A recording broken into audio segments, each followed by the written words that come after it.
KTCU FM Fort Worth. You've made it to the end of another long work week. So sit back, relax, and enjoy a few guys talking sports for the next hour. This is Friday Night Sports. Here's Ben Otten, James Flowers, and Mitchell LaFave.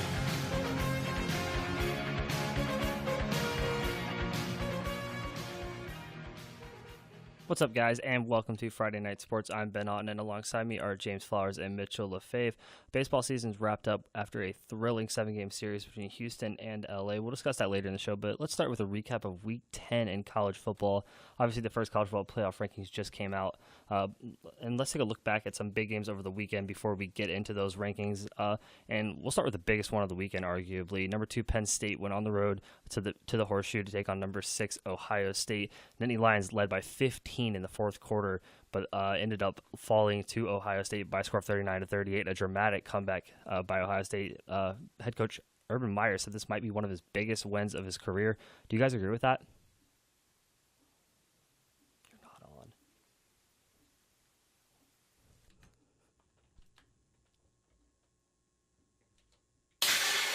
You're not on.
We apologize for some technical difficulties. I think we've got it all figured out. Let's get back to this Penn State-Ohio State game.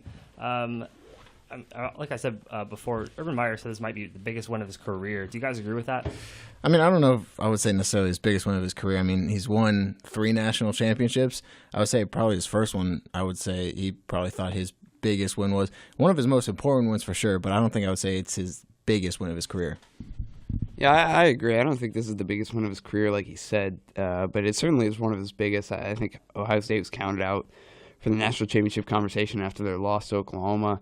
Obviously, both teams have changed since that Week 2 matchup, but they definitely just put Ohio State back on the national championship radar and into the college football playoff, possibly in the top 4, depending what happens in the next few weeks.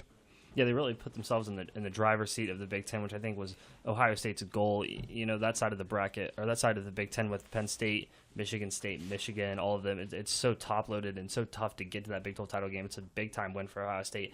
And I think you guys make a good point in terms of the magnitude of the win. It's definitely got to be Oregon in the national championship 2014. I mean, you can't win a bigger game than a national championship. But I think the way they won speaks volumes. And I think that's where Urban Meyer's coming from and saying it's the biggest win of his career. as we look forward for in the future for what this game could mean, I think we have a new contender in the Heisman with Ohio State quarterback J.T. Barrett after the way he played. Saquon Barkley, you'd have to think, is still atop the Heisman standings as of right now. He obviously took the opening kick back in that game, but where do you guys think Barkley and Barrett stand? Well, I think especially after this week, J.T. Barrett is for sure a legitimate Heisman candidate. His numbers have been really good since their loss at home to Oklahoma, 25 passing touchdowns and just 1 interception. I think it helped that Saquon Barkley was really bottled up by the Ohio State defense, averaging under 3 yards per carry. Barrett's fourth quarter, he completed all 13 of his pass attempts, proved that the big shadow of a big game will no longer knock him down. Yeah, you got to J.T. Barrett's definitely got to be near the top of that conversation now. I mean, pretty much their only good game was against Oklahoma. Didn't necessarily play all that well. He was doing really well, but again, they weren't really playing anyone all that great. But then he came out against a top team in Penn State and just dominated, I would say. And Saquon Barkley still going to be up there. Definitely didn't have a good game, but I think you still got to keep him in there. Would you guys say Saquon is the front runner still in this Heisman conversation as of now? Yeah, I think everybody's just going to have one bad game, and he played a really tough Ohio State team. And, yeah, I'd say he's up there. I think it helped that Bryce Love probably was off in their game against Oregon State. If he had played, it might have been a whole different conversation now. But I'd say for right now he is. Yeah, I'd still keep him up there. Like James said, it helps that Bryce Love didn't play. Yes, again, also Ohio State is a tough opponent, but, we'll see. Yeah, and I think the biggest thing for Saquon, something that I've noticed over the past couple of weeks with him is he's so explosive and he can break off an 80, 85-yard touchdown in the blink of an eye and at any given moment of the game. And while he's so explosive, he's extremely inconsistent. He's had games where he's had some big-time plays that have helped Penn State win some games, but for the majority of a couple of games this season, I think this Ohio State game, you really saw it. He's been bottled up in the run game sometimes. When he usually takes a kick back for a touchdown like he did against Ohio State or catch a long touchdown out of the backfield. I think that's what makes Saquon Barkley so difficult to cover. I think that's why he's still atop this Heisman conversation. But J.T. Barrett is closing in fast, especially with the way he played last week.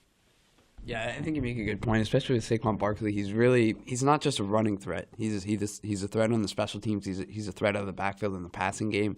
So that's what makes him so versatile. But yeah, J.T. Barrett, he threw himself on the national radar. To be fair, after the Oklahoma game, they didn't have many big games. However, he still stepped up and played really well in all of those games, which I think is really important. Yeah, speaking of Saquon Barkley, what a great running back he is. There's another one in the top 10 now with number 9 Notre Dame running back Josh Adams had a monster game in their win over number 14 NC State. Fighting Irish won 35-14. This is 2 straight commanding wins, not just wins, but really easy victories almost for Notre Dame over top 15 teams. I know that right now they're number 3 in the college football playoff rankings. Do you agree with that ranking? Have they played themselves into a spot in the college football playoff if the season ended today? I wouldn't say they've played themselves into a top 4 spot. Yes, they've had some convincing wins against USC and NC State. They did lose to Georgia, who's we've seen as number 1 in that college playoff spot. But pretty much all their wins have been at home. They haven't faced any challenges on the road yet. So it's a lot easier for most teams, I would say, to be able to dominate at home, which is what they've done for the most part. But again, because they haven't really played any big road games, I wouldn't say they've earned themselves into a top 4 spot yet. I think if their only loss of the season is to number 1 Georgia, if the season ended today, I think they'll find themselves in the college football playoff. The only time they didn't score over 30 points in a game was that 1-point loss to the Bulldogs. Josh Adams, Brandon Wimbush are really a great 1-2 running threat. We saw that this weekend as they just crammed the run game down the throats of NC State, who hadn't given up 250 yards on the ground to an opposing team with one exception this season. But Mitch kind of alluded to it. Notre Dame still have big tests upcoming, including a home game against Navy, who looked like spoiler, and a road test at Stanford to close out the regular season. They play from the conference at home against this weekend against Wake Forest, but I wouldn't sleep on the Demon Deacons, who put up over 600 yards on Louisville. We'll talk about it a little bit later. But I think, right now, if the season ended today, yeah, they probably deserve to be in the top 4. Yeah, I agree. I think they've used this kind of the fact that they're an independent and they're not in a conference, so they're not bound to play these these easy games and easy victories in conference. They've really tested themselves this season with their strength of schedule. James, you mentioned they have to go to Stanford. They still have to go to Miami as well, who's undefeated. You would have to think with that schedule and especially the way they've won these past two games, albeit at home, but they've won by over 21 points, at least 21 points in both games. If Notre Dame's 11-1, they will certainly take a Power 5 conference spot in that college football playoff. Oh yeah, I mean I would agree with that for sure. Again, especially if they went out with them having played a lot of good teams just in general over the course of the season, they could definitely find themselves in that spot. But it'll be interesting to see going forward.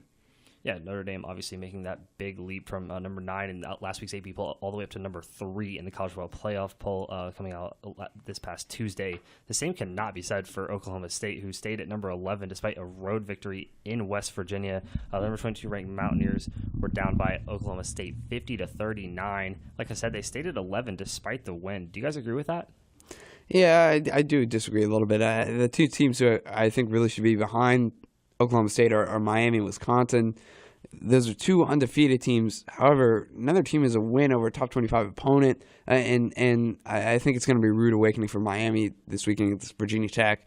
But I think if Oklahoma State were at number 9, it'd be right behind TCU and Penn State, and I think that'd be completely fair, especially how they played at Morgantown. Now, I know none of us picked Oklahoma State to win, and I wasn't really impressed with their performance against Texas, but should they be at number 11? Probably not, but I say they deserve to be a little bit higher. But no doubt, it looked really impressive against West Virginia on the road in some tough weather conditions.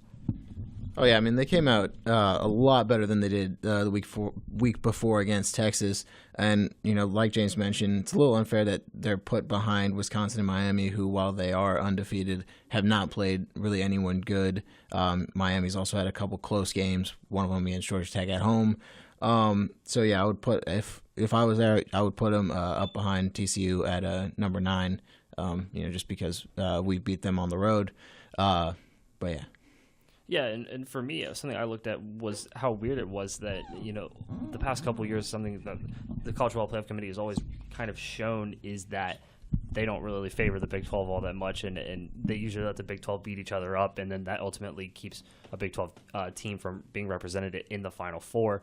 And so when you look at these rankings, it's interesting because TCU moved up from number 10 in the AP poll on Sunday up to number 8 in the first college football playoff poll. Oklahoma was 8 in Sunday's AP poll, moved all the way up to 5, surprisingly so, in the college football playoff poll. So that's kind of interesting that I think the playoff committee is giving some love to a couple Big 12 teams, but then as for Oklahoma State, not so much. And you could argue Oklahoma State, out of those 3 teams, has the best loss, albeit at home, but it was to TCU, who is number 8, and then TCU and Oklahoma have obviously lost to Iowa State, who's a little bit farther down in the rankings. But like James said, it's a convincing win in a tough environment in West Virginia, considering the way Oklahoma State came into that game, the way they had played against Texas last week, and the way West Virginia had played in a couple weeks before that. I was surprised to see it. I think Oklahoma State's turned a corner again and looks like the team they were to start the season.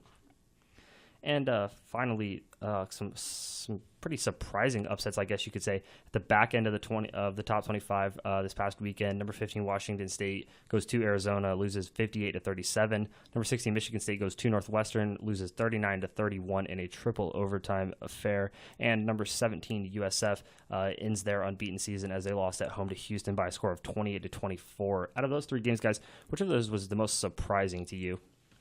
Yeah, I thought the biggest upset this weekend was in my opinion, Arizona, and they really handily beat Washington State, who has a really good offense that we talked about. Washington State quarterbacks had over 600 passing yards combined and still lost the game. Arizona's quietly 6-2. I think if they end up beating USC this weekend, they could have a chance to play in the Pac-12 title game. They really almost control their own destiny in the Pac-12, and if they do end up beating USC, they're number 1 in the Pac-12 East. Is it, or is it South? I don't know what the division. It's North and South.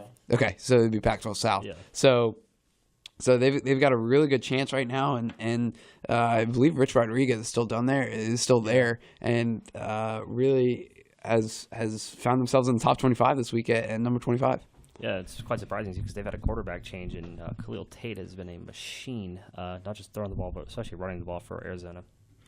For me, I would say USF losing to Houston. I mean, USF had the longest streak, the undefeated streak. I don't remember the number of games it was. 12. It was a good amount. Again, while they haven't necessarily played a huge, like a tough opponent. That's the word. They're still handily defeating a bunch of different teams, and they came out against Houston, and they just could not find the end zone. I mean, they had over 450 yards of total offense, and just could not get things done. For me, it was just really surprising to see how they've dominated the last season and a half of college football, and just could not defeat Houston. Yeah, 7 for 23 on third downs. Not going to win you a ball game. Yeah, we'll get to a team that had some rough third down conversion in a second with TCU, obviously. But I'll round it out. I'll say Michigan State is most surprising for me. I understand Northwestern is a tough place to play, and they're quietly an okay team. But I thought Michigan State played really well considering the conditions in that Michigan win, and going into Ann Arbor and getting a win. They kind of found an identity, and that was running the ball, not just with Chris Lewerke, but LJ Scott and that trio of running backs they have. And then they go to Northwestern, they throw the ball 57 times. So, that's just very surprising to me. Not just the fact that you're one-dimensional in the sense, but that this is a run-first offense and has been successful being a run-first offense. So I was surprised by that. I think Michigan State really played themselves into a legitimate Big Ten contender almost, because they still haven't played Penn State. They played Penn State this week, and then they have Ohio State in a couple weeks. So they were kind of in control of their own destiny, and then just to go and lose to Northwestern in the way they did was very surprising.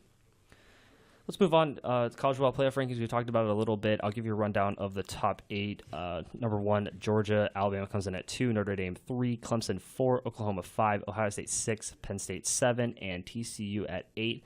There's a lot to talk about, obviously. Just let me get you guys' first thoughts. I mean, I think it's some places I think are relatively deserving. Some I don't. I can see why they put Georgia above Alabama. Alabama, while they did beat at the time a number 3 Florida State team, that's not the team that people thought they would be. Part of it is DeAndre Francois going out for the season with an ACL tear. But Georgia's been handily beating opponents. Freshman Jake Fromm coming in, stepping up big time for the Bulldogs. Notre Dame at 3. Personally, don't think they should quite be there just yet. I think Clemson at number 4. Man, I just too many words to say why I don't think that they should be there. Yeah, and I think it all starts with the loss to Syracuse team that has a 500 record. That's by far, of any of those teams that are not unbeaten, that's by far the worst loss out there. Clemson, albeit, does have some really good wins, but I agree with you, Mitch, there. It's a little surprising that they're at number 4. Yeah, I agree with the top 3 in Georgia, Alabama, and Notre Dame. And as we just talked about, I wouldn't have Clemson in the top 4, not anywhere close. I'd actually have Ohio State in the top 4, then Oklahoma and Penn State linked from the outside in for the fifth and 6th spots.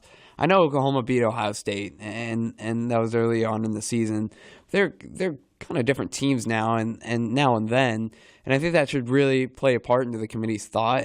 But I guess I somewhat understand why they put Oklahoma ahead of Ohio State. And I put TCU at 7, Oklahoma State at 8, Clemson actually at 9, and then Wisconsin rounding out the top 10. So maybe I'm a little too harsh on Clemson, but they've gotten some favorable calls in the past few years, rankings-wise and in games. Yeah, I mean, if you remember, I think it was last year, they were like number 4 or 5 in the AP poll before the first college football playoff poll, and then jump all the way up to number 1 in that first college football playoff rankings. So I think you're onto something there, James. But all in all, it's the first week. A lot will take care of itself. Mm-hmm. There is obviously some eye openers, and so I think the most important thing from this rankings is trying to take away what the playoff committee is valuing this year. And one thing for me was just the big wins. Georgia obviously winning on the road in Notre Dame. That's why they leapfrog Alabama. Clemson being in the top 4 because they won at Virginia Tech. They went at home against Auburn. Things of that nature. Oklahoma being ahead of Ohio State because they won the head-to-head. I think marquee wins almost mean more than bad losses in the sense, at least from this first ranking. All right, that's going to round it out. Well, not quite yet. Not quite going to round it out for our first college football segment. As always, performances of the week. I'll start with Mitch. For me, I've got Josh Adams, the Notre Dame running back, led the Irish's potent running attack with 202 yards and a touchdown in the 35-14 win over NC State. Notre Dame, they've had a great rushing attack all season, but Josh Adams has really been leading the way for the Fighting Irish. And I will take John Wolford, which is the quarterback from Wake Forest. Senior quarterback out of Jacksonville, Florida, was 28 of 34 for 461 yards and 5 touchdowns with no turnovers. Wolford was responsible for all six of Wake's touchdowns, which earned him the award for ACC's Best Back of the Week. Wolford bested reigning Heisman Trophy winner Lamar Jackson at home in Winston-Salem, and he has led the Demon Deacons to a 5-3 record as they seek to make consecutive bowl game appearances for the first time since 2007 and 2008. Yeah, I believe that was an 11 a.m. game, and I thought I had my performance of the week as well. I was going to take their wide receiver, Greg Dortch, who had 4 touchdowns as a true freshman. That's insane. Yeah. But then J.T. Barrett did his thing in the fourth quarter against Penn State, so had to go with the Ohio State quarterback. He was 33 of 39 for 428 yards, 4 touchdowns, also added 95 yards and 70 carries on the ground. And then listen to this. In the fourth quarter alone, a perfect 13 for 13, 170 yards, 3 touchdowns through the air.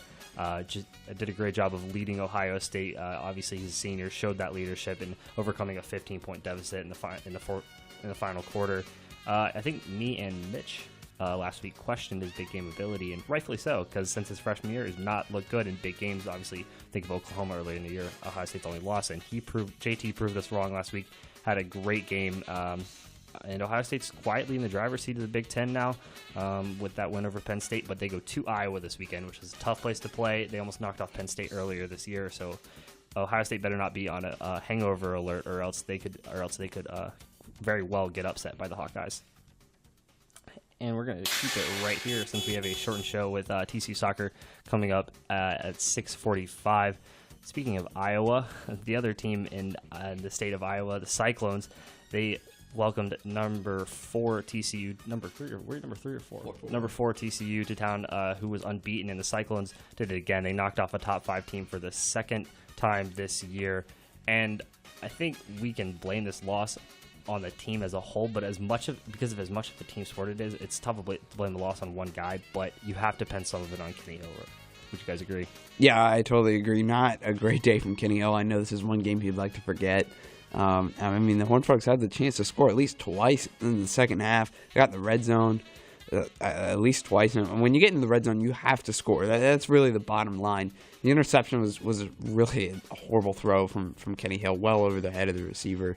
And for the first time this season, he threw multiple interceptions. So hopefully he can just put this game behind him. Yeah, I mean, Kenny Hill, he was 12 of 25 for only 120 yards. Not something we're used to seeing, at least this year. Dropped his completion percentage dropped a whole lot. Wasn't just trying to either force some couple throws and just making a couple bad throws as well. For one of our first trips in the red zone, or not first trips, but in the second half, threw it behind Kevontae Turpin doing an out route for an interception that went for almost 70 yards. I think Gary Patterson was saying, as a team as a whole, you could blame the loss, because he doesn't want to pin it on a guy. You can't, again, pin a whole loss on a guy, but like you mentioned earlier, Ben, a lot, I would say, had to do with Kenny Hill. Yeah, career low 7.4 QBR for the TCU senior quarterback in their first loss of the season. But guys, outside of that, and maybe the offensive line, who had a lot of penalties and struggled all day long, there are some positives. How about this defense, who stood on its head despite getting absolutely zero support from the offense? Oh, the defense did as best they could. I mean, first half, it was tough. Our cornerbacks, Anthony Tejada and Jeff Gladney, are 5'11" and 6 foot respectively, and the Iowa State receivers are both like 6'6". So definite height advantage for Iowa State's wide receivers. Got the best of them for a couple throws in the beginning of the game with their 2 touchdowns, but in the second half came out as a completely different animal.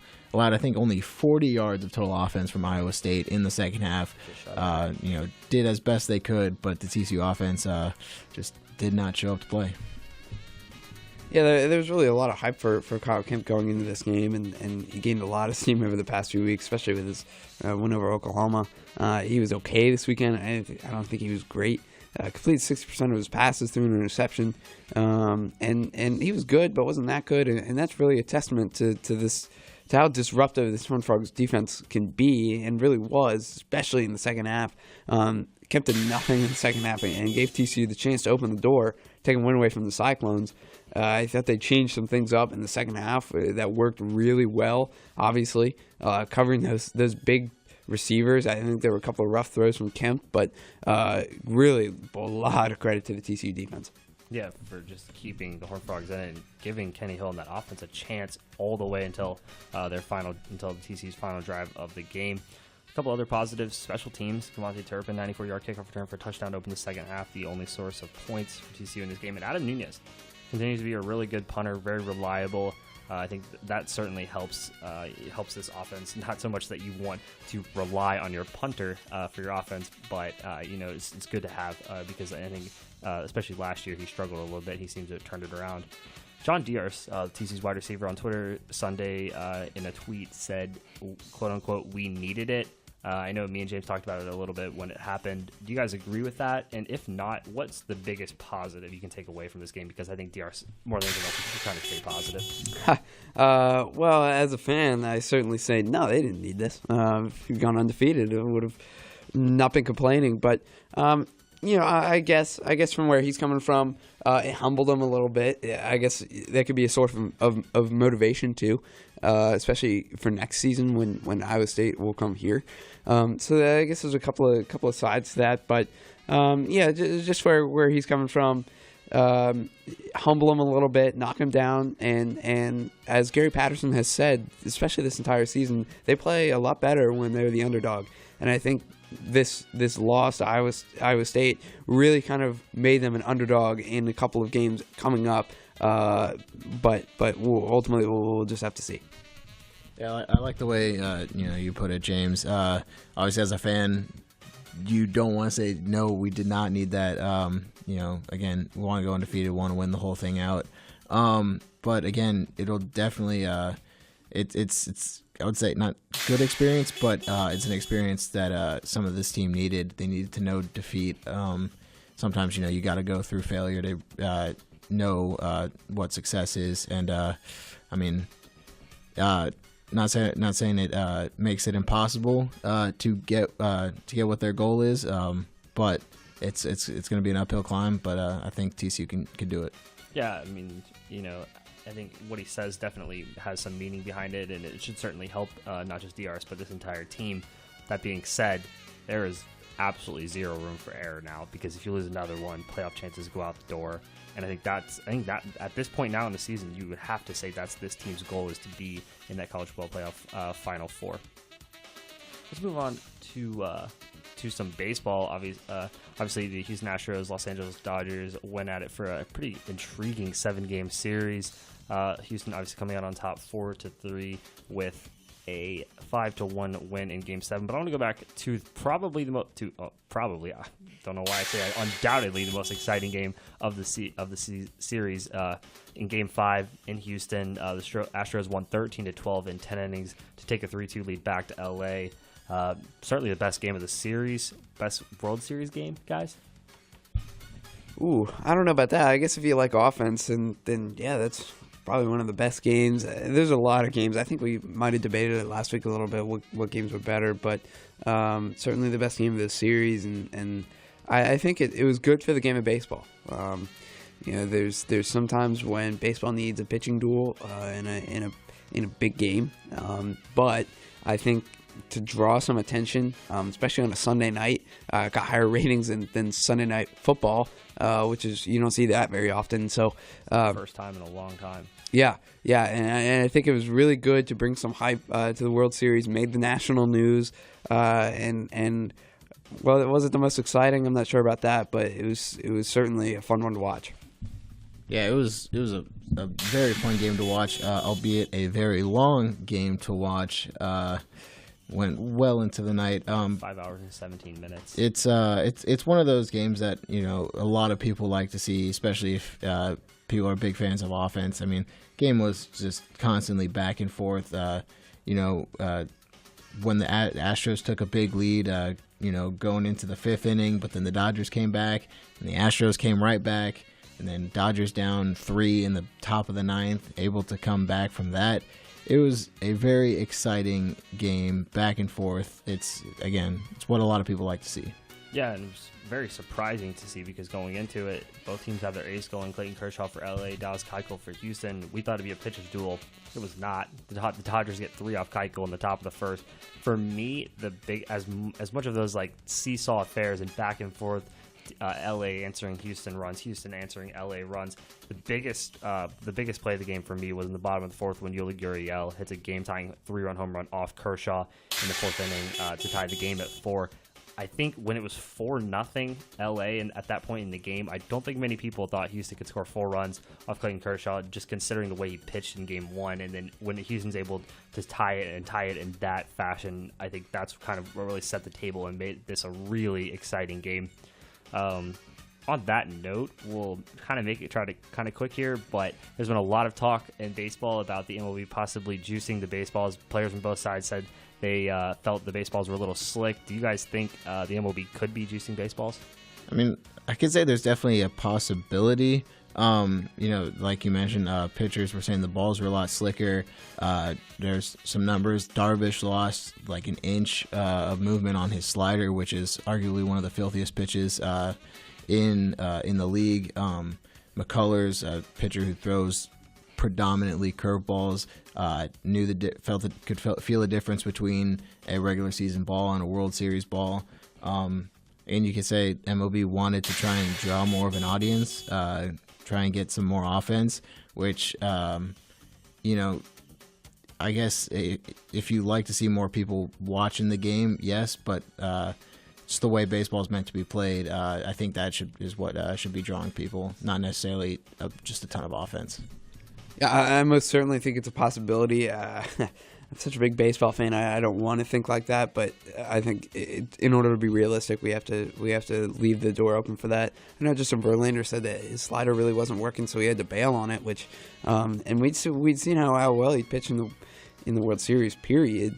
Maybe aside from Game 6, that's kind of troubling to hear. So. I think it's a possibility, and they wanted to bring an audience. But then when we look at Game 5, that brings an audience in itself. So really, did Major League Baseball need to do that? If they did it, I'm not sure. But if they did, I would love to hear an explanation why. All right, real quickly, let's just jump to Game 7. Obviously, for such an exciting series, I think we can all agree it was a pretty underwhelming game in terms of entertainment. Obviously, as a baseball fan, nothing gets better than Game 7, period. So, but relatively speaking, it was a pretty boring game in a sense. Mitch, I think you mentioned when we were talking about juicing the baseballs and the balls being a little slick. Darvish had a lot of troubles. That was continued in Game 7. There were a lot of talks after the game about whether or not that was the right move from Dave Roberts to start Darvish. What do you guys think? I think it was the right choice to go with Darvish. When they brought Darvish in, he pitched really well with the Dodgers when he came out, when he was acquired in the trade. He was the guy that they brought in to be they wanted him to be in one of those spots, and he was scheduled to pitch Game 7. Yeah, he struggled in Game 3. But, if you don't start Darvish and you start Kershaw, and Kershaw doesn't have the outing that he had in relief, Dave Roberts gets crucified for that too. I thought it was the right move to start Darvish. Don't necessarily. I think he should have seen him struggle a bit early on and taken him out. But in my opinion, it was the right move to start Darvish. Yeah, I totally agree with you. Either way, I think Dave Roberts is in a really tight spot, and he's going to get criticized regardless. And really, got to give a lot of credit to the Astros. They just found ways to win. This lineup in the ALCS did not play very well, aside from the first 3 batters. But They didn't play particularly well on the road, but they won games that needed to and attacked Darvish early, and it really paid off for them. So, both teams are young teams, and I think we're going to see these teams play each other again in the near future. All right. Moving on back to college football. TCU now falling back to number 8 in the college football playoff polls. Will welcome unranked Texas to town. Longhorns coming in with a record of 4-4. Guys, real quickly, give me one or two things to keep an eye on, especially for this Longhorns team, and a score prediction or even just a pick. Well, the top two things for me, it really depends on Sam Ehlinger and if he's going to play. Shane Buechele played last week. He played well, completing 27 of his 34 passes, 4 touchdowns. He was also facing a weakened Baylor team. Ehlinger returned to practice this week, but Tom Herman was reluctant to say he would be starting on Saturday. Even left the possibility open for 3 quarterbacks to play. So if Ehlinger is playing, I think he could be the difference maker for this Texas team, really, because he can beat you with his arm or his legs. And as for Kenny Hill, he's just got to keep his composure. All of his great praises that were sung for him all came crashing down last week. Heard that the team has put last week behind them, and they're getting ready to turn back on the winning track. Patterson made comments this week regarding Kevontae Turpin's involvement in the offense, and they hope to get him playing a little bit more. But I think for Kenny Hill, I look for a rebound game for him and to have a strong game. As for the pick, I'm going to go TCU here. I think I'm a little nervous about the quarterback situation, especially if Ehlinger starts for TCU, or if Ehlinger starts against TCU. But the defense is going to have to contain him. I think it's going to be a close game, and Texas is going to come out because they've got a chance to knock off the top 10 team. But whoever wins the turnover battle is going to win this football game, and I'm going to take the Horned Frogs. Yeah, James, like you mentioned, Sam Ehlinger was cleared of concussion protocol this past week and has been returning to practice. But again, Tom Herman does not want to reveal who is going to be starting pretty much until game time. Maybe to help TCU in preparation, or to not help them in preparation, I should say. And again, like you mentioned, for TCU. Seeing how Kenny Hill is going to rebound, he had a very, very tough game in Iowa State last week, but he's been so much improved over the course of this season. It's going to be a key game for him, and it's going to be a huge key game for TCU going forward. And again, also like James said, I've got TCU in this game. Yeah, I think a key game for Kenny Hill is an understatement. He's going to be the focal point of this game. He's going to have to be, because, like you said, Mitch, he's been so good through the first 7 games of the season, but was just flat out bad last week. And this is the first true test of adversity for Kenny Hill in 2017. He couldn't overcome any adversity last year in 2016. So we talked about this mature Kenny Hill, this new Kenny Hill, senior year Kenny, and not Kenny Trill, but Kenny Hill. I think he needs to get back to where he was the first 7 games of the season, and not have this become a snowball effect like it became last year. If he does that, I think we can truly say Kenny Hill has matured into a really good and possibly a great college quarterback. I worry whether or not that will happen, though. There's a lot of just another game with a lot of pressure for Kenny Hill. But Texas's defense is really stingy. They're going to come out to play. They're going to see what Iowa State did to bother and confuse Kenny Hill and frustrate him. I think Texas has the defense for it. And like James mentioned, that quarterback controversy, it's tough to plan for when you don't know who's going to be starting. This has a low-scoring game all over it, but I will take Texas in this one. I hope I'm wrong, but I think this has a Longhorns upset written all over it. Let's move on to our Week 10 pick'em. Obviously, that game will not go towards the pick'em, but these next 5 will. Quick rundown of the standings. I'm at 28-17. Mitch is 31-14. James is 29-16. Guys, real quickly, number 4 Clemson at number 20 NC State. Who wins? I've got Clemson in this one. While I don't think they should be at the number 4 spot, they've played well in the majority of the season. NC State coming off a tough loss. While it is at NC State, I still got Clemson in this one. Oh, tough loss for NC State last week, and I know they're happy to be home. It's homecoming in Raleigh. Carter Finley Stadium is going to be packed to the brim. NC State will rebound this weekend and avenge last year's loss. Give me NC State. He's picking against Clemson yet again. I will not. I think Clemson cruises. They're so good in top 25 matchups. That will stay the same. Speaking of top 25 matchups, number 21 Stanford goes on the road, take on number 25 Washington State. Washington State's a completely different team at home than they are on the road. Who wins this one? I'm going to go with Stanford in this one. Playing at Washington State is always very tough. It's such an intense environment at Pullman. But they hope Bryce Love, Stanford hopes Bryce Love is going to return. And I think if he does, he's going to run all over Washington State. Yeah, Bryce Love will play. I don't think that's going to be enough. Washington State's defense on third down has been very good. I think coming back home will help where they play much better. KJ Costello is going to get the start for Stanford, and I really think the lack of experience in the passing game is going to be too much for the Cardinal to overcome, taking Washington State at home. Yeah, I'm with Mitch. I think the week off for Bryce Love to rest his ankles is big. I think he comes out ready to play and runs all over this Washington State defense. Big time SEC matchup. Number 2 Alabama welcomes number 19 LSU to town. This is the premier matchup of the SEC this year. Who wins?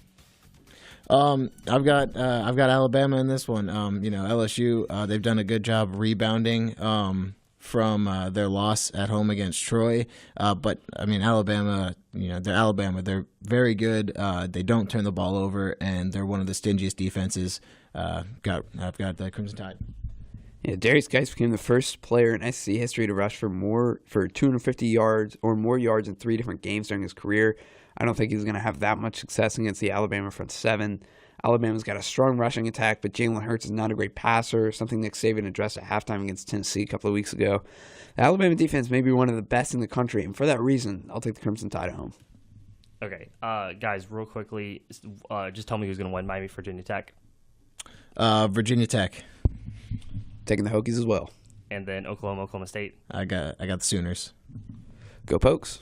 Okay, we're going to have to wrap it up because right now we've got TCU soccer coming up as they take on West Virginia in the quarterfinals of the Big 12 tournament. Good night, everybody.